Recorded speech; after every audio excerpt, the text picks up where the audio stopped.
Welcome to Starbound, where every star tells a story. Today, one little alien is on trial. See, he got a hold of some of our more religious human texts, and he found out we might have a soul. So he, being a scientist, decided to look around and find it, if you catch my drift. Yeah. Check if you're subscribed today, because if you're not, do it. It is totally free. But now, let's get into the story. You don't understand. They inhabit the flesh. They draw their power from the unknown. They hail from the ether. You have to listen to me. Around the room, the assembled gathering of humans and other intergalactic species stared on in consternation, confusion, and some measure of unease as the Gibb scientist babbled on in manic desperation. Krill sat to the side of Captain Veer, staring down at the maddened intellectual in confused consternation. Captain Veer looked on in bemused silence, prosthetic foot tapping silently against the ground below. Just below them, splayed out behind a semicircular table, the Galactic Assembly sat in impatient silence. No two faces or forms were alike, representatives of each species protected under the name of the Galactic Assembly. No human representative had yet to be called, so they had brought in a stand-in. Captain Veer, while nowhere near politically minded, had agreed to sit in on one of the meetings on behalf of Earth, seeing as he was the closest and most highly ranked human on that side of the galaxy. Out on the floor, contained as he was within an energy web, the scientist rambled on. His 5 glowing orbs scanned the crowd before him, glittering with the intensity of his insanity. They are here. Just look in their eyes and you shall see the worlds beyond worlds, the bisection of soul and body. At the head of the table, the spokesman raised a digit, silencing the madness. Cease your ramblings and speak sense to us, truth seeker, or you will find yourself in prison until you can find your coherence. In front of them, the small figure grew silent, wide, glittering orbs falling unsettlingly still. Now, start from the beginning. Tell us of your research. Tell us why we found human bodies dissected in your laboratory. Around the room, muffled hisses of fear and alarm followed. Krill glanced at Captain Veer, aware that humans were known to be aggressive towards the criminally minded, but the human remained impassive, even unconcerned, though his brows were furrowed in confusion. The small scientist quivered. It was bound to happen. Everyone has thought of it. The humans are too interesting not to study, not to pull apart and decode. So fragile they survive, so intelligent they remain as animals. So I did it. I gave in to the wonder.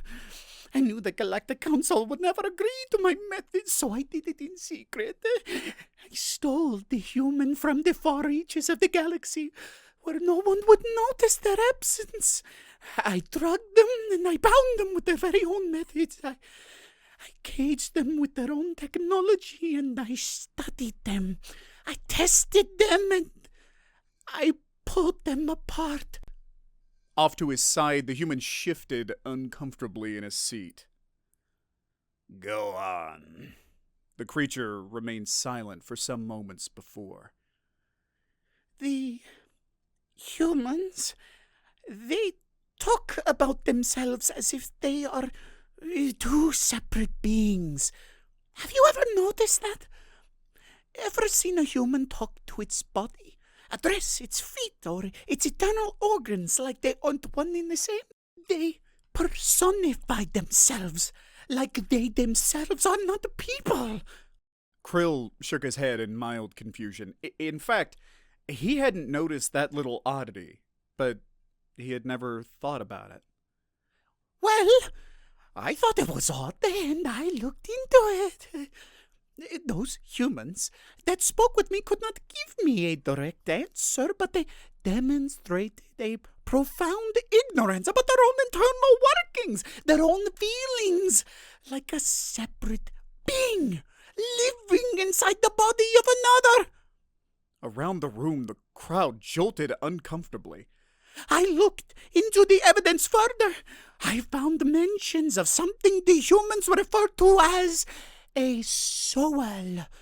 It is the very essence of their personality, what makes them different from the animals. But when asked what it was that made of, or where it was located, the humans could not tell me. Some thought maybe it resided in the brain. Others thought maybe the entire body. Some others disputed its existence at all. So I dug further. The voice of the mad little scientist drifted up around the room, eerie in the near silence.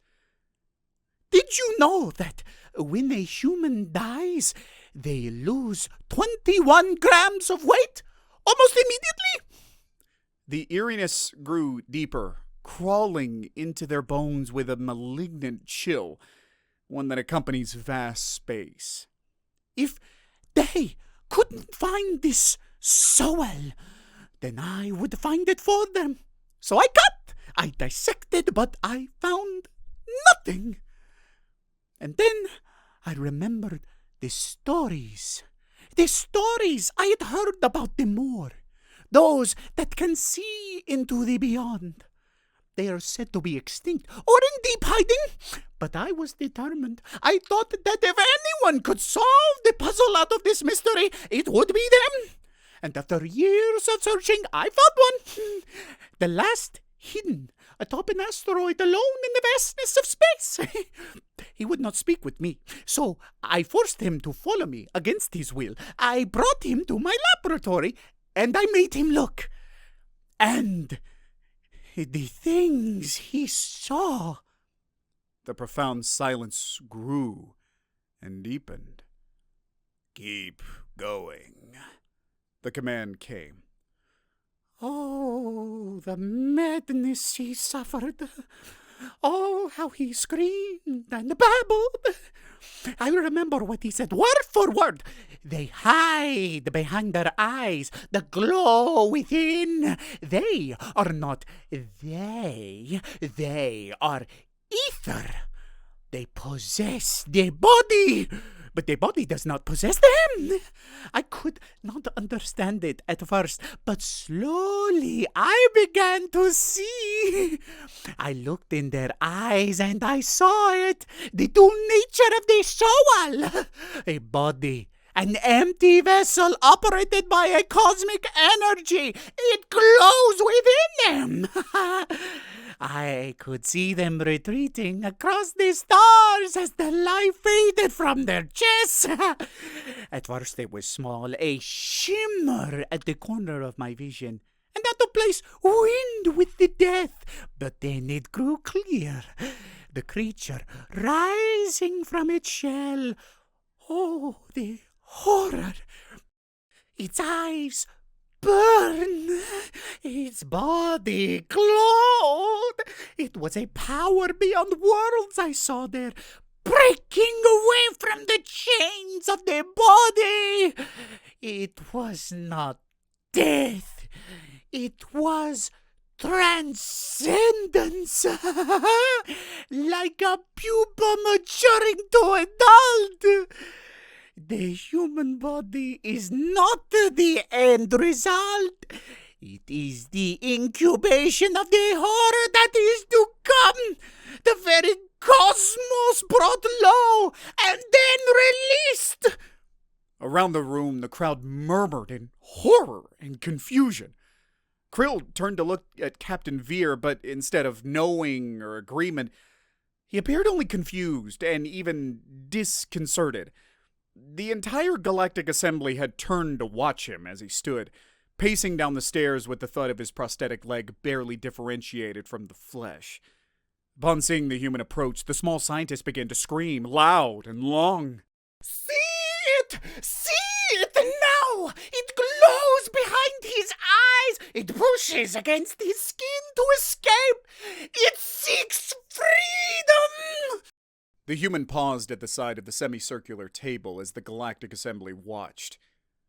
"And what do you say to this, human?" The man paused for a long while, examining the crowd before him. A lot of humans do believe in the soul, the core of ourselves, something separate from mind and body. We've tried to find it before, tried to find where it connects to the brain, but we never could.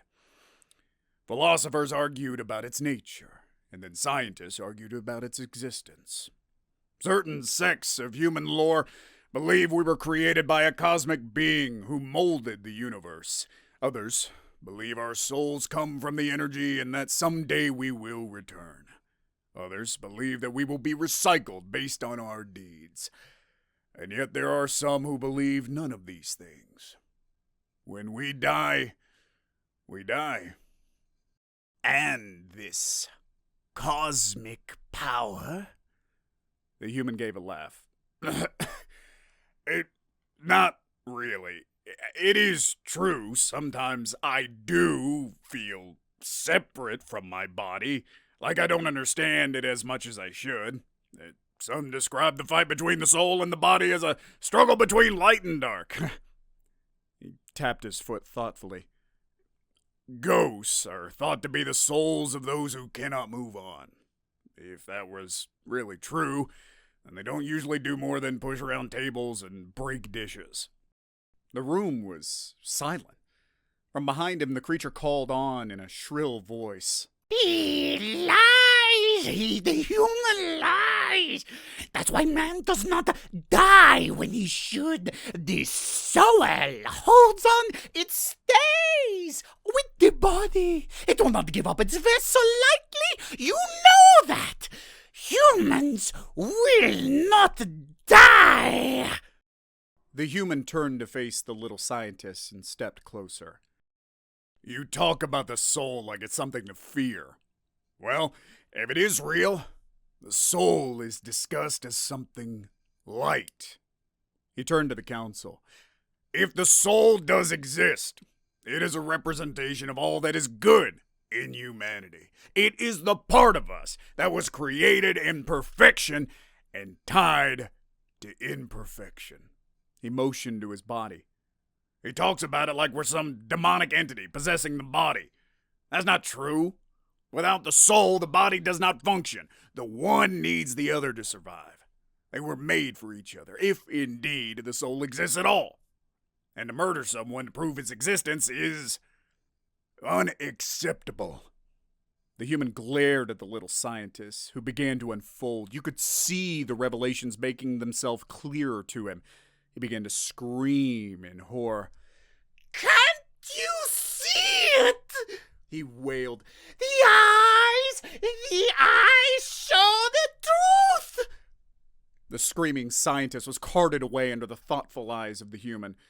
Krill sat silently in his place, not sure what to think. The Galactic Assembly couldn't come to a conclusion about the meeting. No one did. How could they? A mad scientist had babbled about the humans as if they were a dual being, a cosmic spirit of unknown power, possessing a body until time of death, when they were freed to flee across the universe and out towards the edges of the unknown. But fleeing towards what? Or returning to what? The room remained tense as the scientist's words lingered.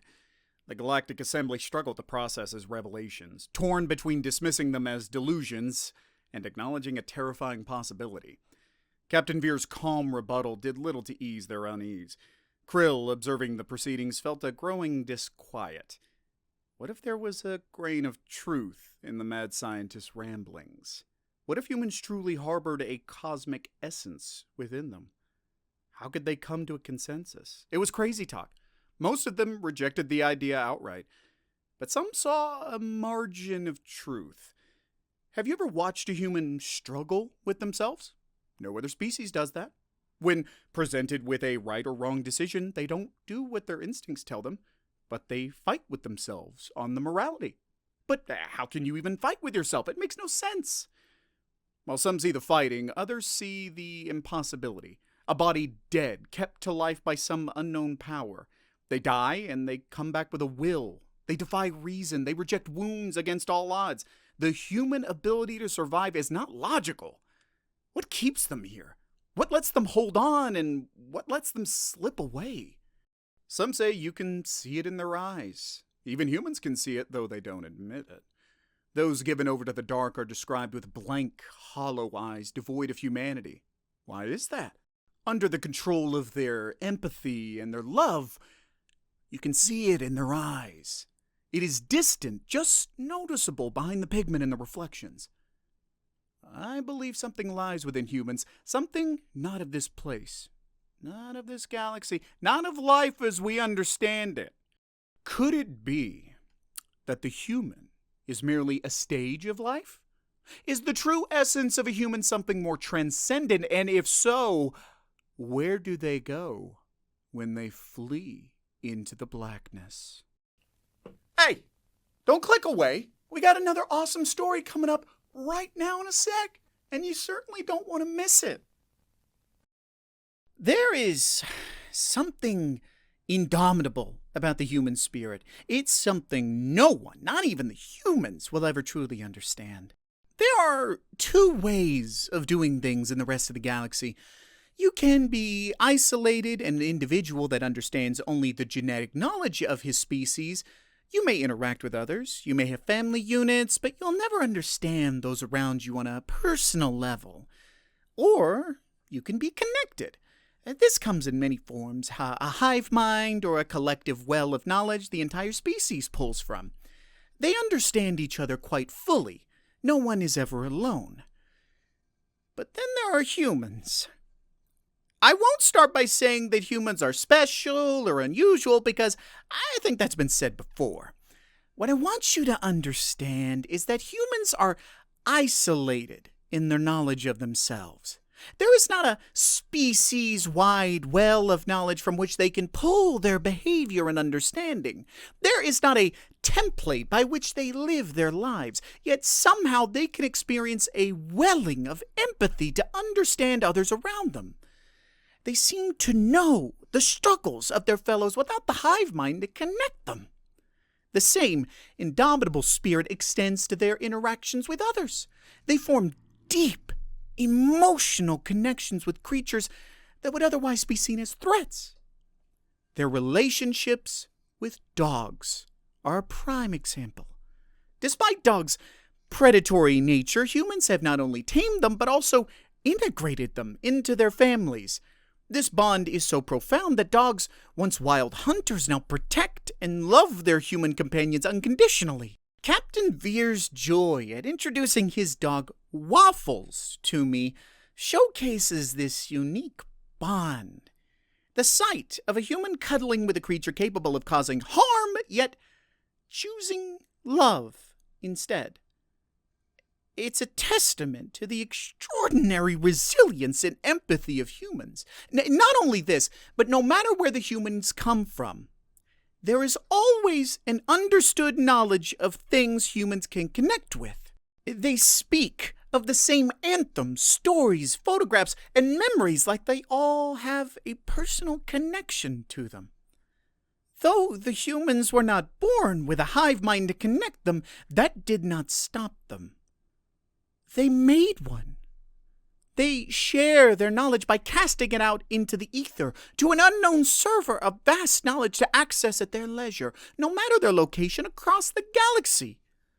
I know it sounds far-fetched, but because of this man-made hive mind, the humans understand each other's experiences in a way that any other species like them will never understand their fellows.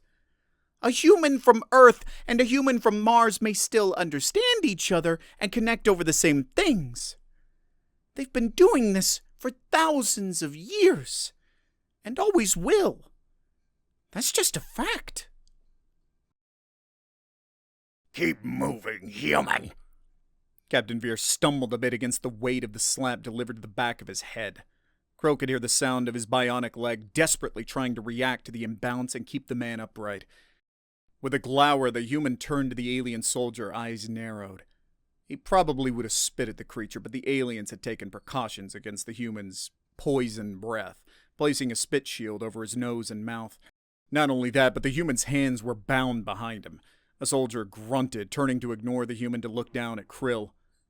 What do we do with this one? A slightly larger beast, like the soldier's commander, trundled up, turning to look down at Krill's small, trembling frame. He has chosen his side. Let him suffer the same as they. Krill was pushed aggressively forward, violently careening towards the ground, saved only by a last-minute inflation of his hydrogen sac. Behind him, the creature laughed cruelly. Up ahead, Captain Vera turned to watch him. Krill desperately looked to the human for an idea, and while the man's gaze was reassuring, Krill didn't dismiss the worried twist of the human's lips as he stared around at the hulking soldiers. Like a big, slow tide of dripping syrup, the herd of humans trudged slowly down the mass corridor at the behest of their captors. Isolated instances of rebellion were put down with extreme prejudice, leaving the rest of their counterparts cowed. Krill kept to the captain's side, seeking out his quiet confidence and indomitable optimism to trick himself into thinking they would be all right. He could see the human's brain working, gears grinding along in his head as he tried to think of a way out of the situation. It was looking less and less likely. Ahead, the hallway slowly opened, expanding outwards into a massive cavern, alive with the sound of hushed voices and the oppressive heat of many bodies.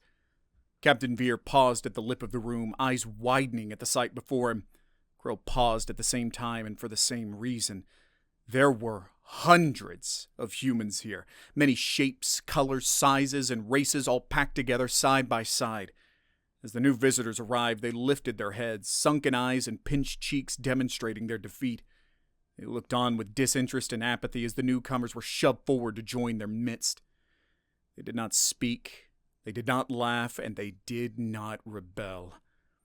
It was a terrible sight. The hollowness of so many humans given up from ever escaping their captivity. Krill had never imagined something so terrible, so impossible. Humans don't give up. Humans could not be brought low. But here was his proof.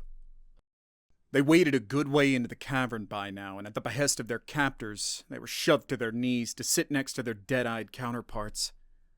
Captain Veer took it upon himself to immediately make conversation with the next human over. Where are we? The human turned to look at him, sad, dark eyes glazed halfway with his defeat. Does it matter? Captain Veer sat back, frowning as the human went back to his contemplation, head down, silent. He took another look around the room, glancing at Krill. We could take them. There's so many more of us than there are them. If we all moved at once, then there would be nothing they could do. Off to the side, the first lieutenant shook his head. That doesn't matter if they've given up. The captain frowned. Then I guess we'll just have to increase morale. The other members of the crew shook their heads in exasperated admiration. There was no getting that man down. Captain Veer tapped his foot, softly listening and waiting as the hours passed. He kept his head down, but his eyes were sharp. Veer wondered what the man was concocting. What could he come up with that would lift the spirits of 1,000 humans all at once? There couldn't be something that powerful, could there? The hours dragged on. Krill was just beginning to fade into a sleep-like trance when Captain Veer sat up suddenly. The rest of the crew sensed his movement and turned to look, eyes expectant and hopeful. What? The captain shook his head, savage grin on his face. You'll see. And then he began to sing. The big place, once silent, now started to quietly echo with his voice. A guard instantly sprang to life and was walking towards him. Just a small town girl. He stopped quickly as around him the humans lifted their heads in confusion and recognition. The deep thrum of his voice echoed around the cavern, causing an immediate shift as the other humans turned to see who was singing. Krill felt a burst of shivers run over his body, but despite the human's voice, he didn't see how this would help. Living in a lonely world. Around him, the crew members shifted in confusion and surprise, but slowly they joined in. Krill wasn't really surprised that they knew the song. She took the midnight train going anywhere. All around the room, eyes were raised and bodies shifted. Just a city boy, born and raised in South Detroit. He took the midnight train going anywhere. A sudden crack of noise. The soldier had reached them. Stop! A whip cracked. The humans flinched. The captain clutched his arm in pain. The cavern went silent. The soldiers turned back to their duty, satisfied the humans had been cowed. Krill slumped. Ah, well, it was a long shot anyway. And then, from across the cavern, a voice responded.